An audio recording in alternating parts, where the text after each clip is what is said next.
I actually have something prepared, which I want to discuss with you guys. This is not a tier list. This is not a tier list. Don't worry. This is just a list of good characters, and I want to talk about some of the similarities between the good characters in this game, because I feel like that can teach you a lot. Because these are all good characters. We can all agree that all these characters are like either top or high tier. And I feel like there's two types of top tiers. There's the good characters, and there's the overtuned characters. The high tiers, I think these are basically top and high tiers, often have some sort of like balance between what they're good at and what they're bad at, which, I mean, they have strengths and weaknesses. But if you look at these characters up here, the reason they're strong is that they basically always have a non-committal answer to what the opponent is doing. So Joker basically has 2 good projectiles. His guns are super underrated. And the best movement in the game, arguably. Pikachu, obviously, why isn't my main here? Because you're playing a low tier, bro. Play a top tier, dude.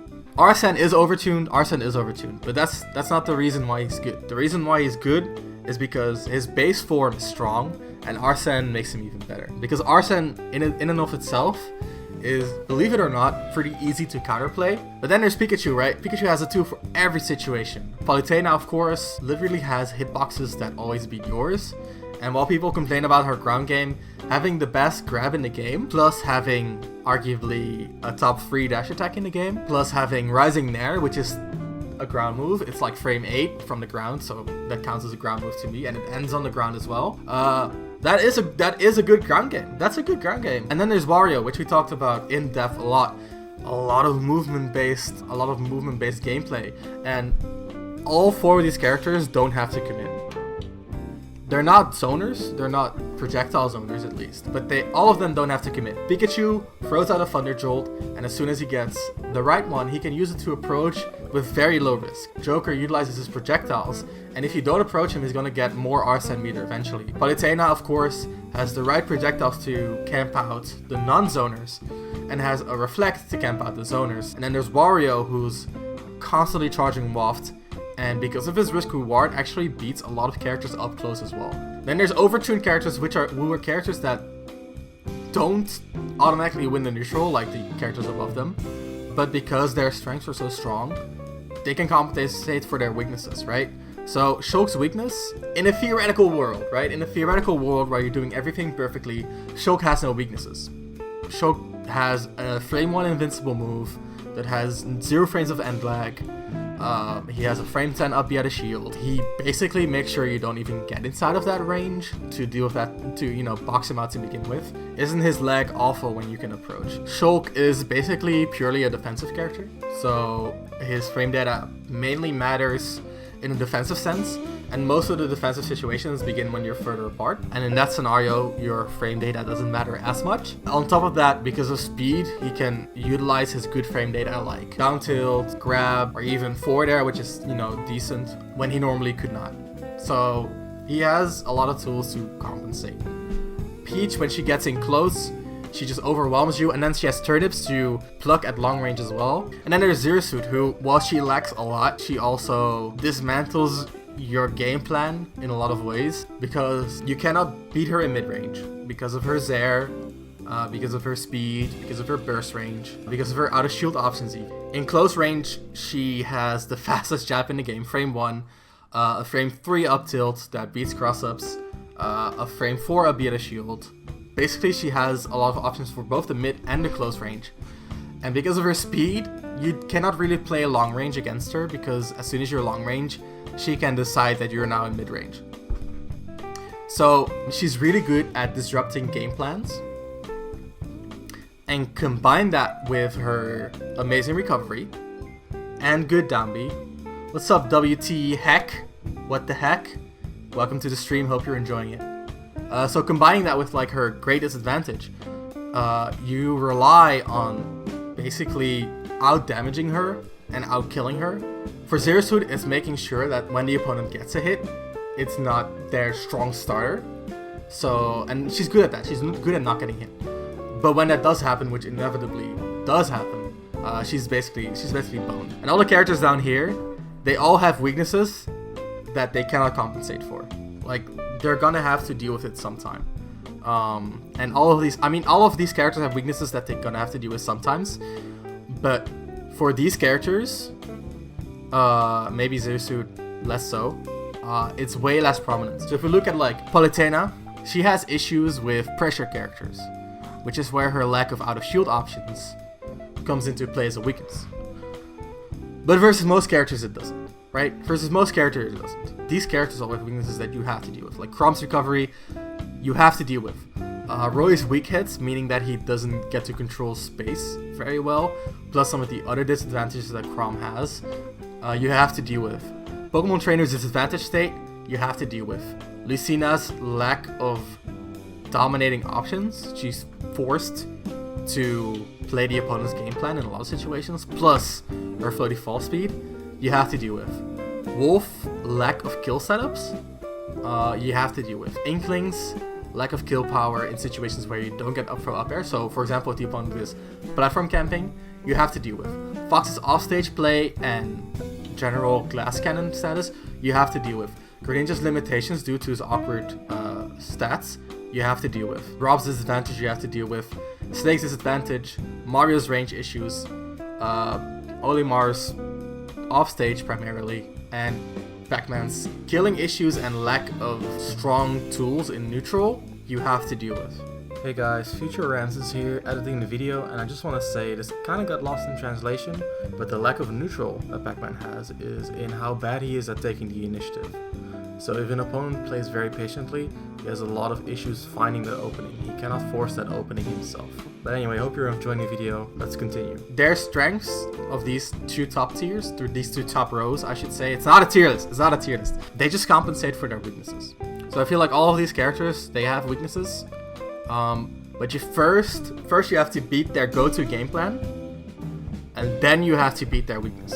Well, all of these characters are constantly playing around their weakness in much greater amounts, I should say. Mario's big weakness is definitely range. It's definitely range and speed. So if I talk about range, it's mostly it's not just the range of their moves, but also the range of their their threat range. So like we were talking about with Wario, he has lacking range, but because of his airspeed, his effective range is just as high as any Swordy. Meanwhile, Mario doesn't have that on like back air, but back air, while it is a good move, it's obviously not gonna win him games. The game winners are the moves that are lacking in range. Like when he does like a run up, a rising up air, that is gonna be lacking in range compared to a lot of characters. So like Sheik, Greninja, Yoshi they all have good range. They all have really good range. Game & Watch, okay, so Game & Watch is like a gimmick. Sorry, Game & Watch players. So I feel like Game & Watch is definitely overrated. I'm with Meister on that one. Game & Watch as a character relies on advantage state. So Game & Watch's neutral is ass. It sucks. If you lose to Game & Watch in neutral, you either play a character... This is a tier list, alright? There. This is the tier list. You got me, Bradley. If you lose to Game & Watch in neutral, you're either playing a character that has bad hitboxes or you suck. It's either that. It's either that or that. It's either a character with bad hitboxes or you suck. So Game & Watch's main neutral move is Nair. If you lose to Nair, if you cannot beat Nair reliably, you're gonna lose to Game & Watch. There's not a lot you can do. Like Wario has issues with Nair. Pokemon Trainer has some issues with Nair. There's more characters like that, right? Like Greninja can have trouble with Nair as well. If you can just beat Nair consistently with a good horizontal spacing move, you win. Because the only way he gets up B's out of shield is because you make a mistake. So Game & Watch is a lot about using his Nair, hoping you make a mistake, and then hit you for it and get a lot of damage. And then for all his other tools, they're all hard reads. They're all hard reads. No, this is not a tier list. This is not a tier list. Don't worry. I was just making a joke. But when Game & Watch does get that hit on you, he gets so much out of his advantage state. He has one of the best up airs in the game, one of the best nairs in the game, one of the best dash attacks in the game for getting landing punches as well. When you decide to retreat to the ledge, he can use Bacon to ledge trap you without any risk. Plus the risk of down smash. So a lot of like strong advantage state tools, plus up B, which is also an amazing advantage state tool. And lasting hitboxes to catch your offstage recovery. And on top of that, so there's more. Game Watch's disadvantage is extremely strong because he can up B and down air out of disadvantage, which are both punishable on read. But if you're not ready for them, you will get hit by them. So that's Game Watch. His neutral sucks, but his disadvantage and advantage are amazing. And if you don't beat his Nair in neutral, you are shit out of luck. If you look at Meister, like you saw people in Twitch chat when they watch Meister, they count the amount of times that he neutral airs in a row. But that's how you play the character, and that's why the character gets destroyed by Palutena. Well, he's winning. He won his first game. Why he's supposed to get destroyed by Palutena is because Palutena literally just reacts to neutral air and dash attacks you. So look at that. Like, the game starts, he gets a Nair. It's all... Like, this character's neutral is just Nair. Nair. Nair. Advantage state. Advantage state. Look at that. That almost killed Nairo. Disadvantage. Up B out. Advantage state. Advantage state. Advantage state. This is all advantage state. Back to neutral. Advantage state.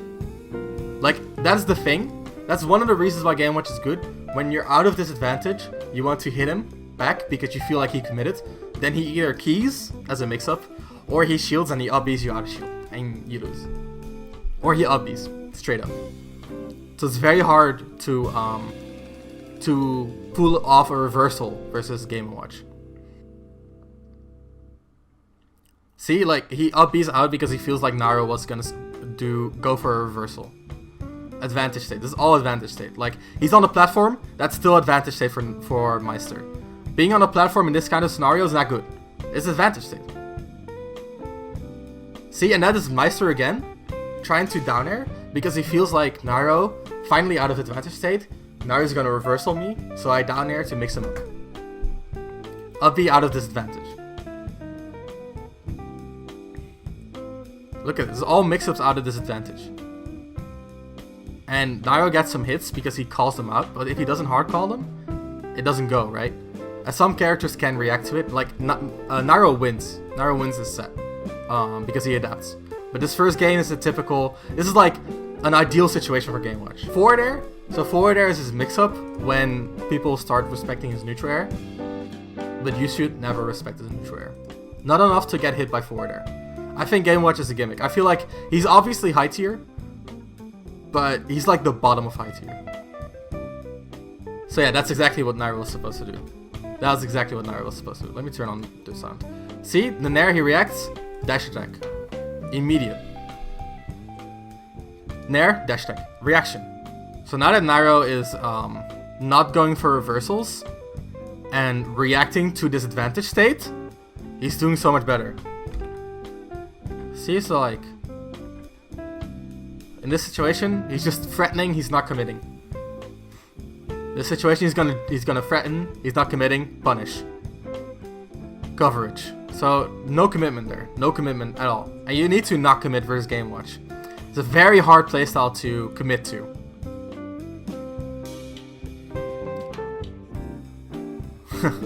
So that's a reversal by Game Watch.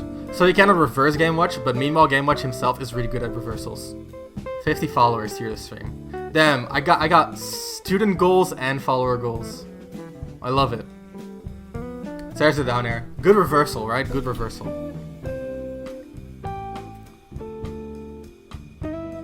Look at that. Look at that. Like, that's stupid. This is why the character is good, right? So look at this. Up forward air. It's gonna up air here. It's a landing up air, so there's zero commitment. Sees the up B. He knows that there's no way Nairo would have upbeat here because of the hitbox, right? So he knew he's gonna be here. Coverage. He doesn't have to read anything. Zero reads made. That's why his advantage state is broken. It's at up air. Plus, unreactable up B occupies so much space. And then when he up Bs, he can down air and still punish you, as we saw earlier in the set. Like, Game Watch is the only character that can do this. Somehow this is basically even, though. This is why I feel like Game Watch is not that good. Very swingy character. Very swingy character because he's so light and very reliant on advantage state. So if you don't get a good advantage state rolling, the character's gonna lose. And that's the KO. So yeah, that's Game Watch. Game Watch doesn't really fit in my good character list because Game Watch is a gimmick, like I said. A really good gimmick, but a gimmick.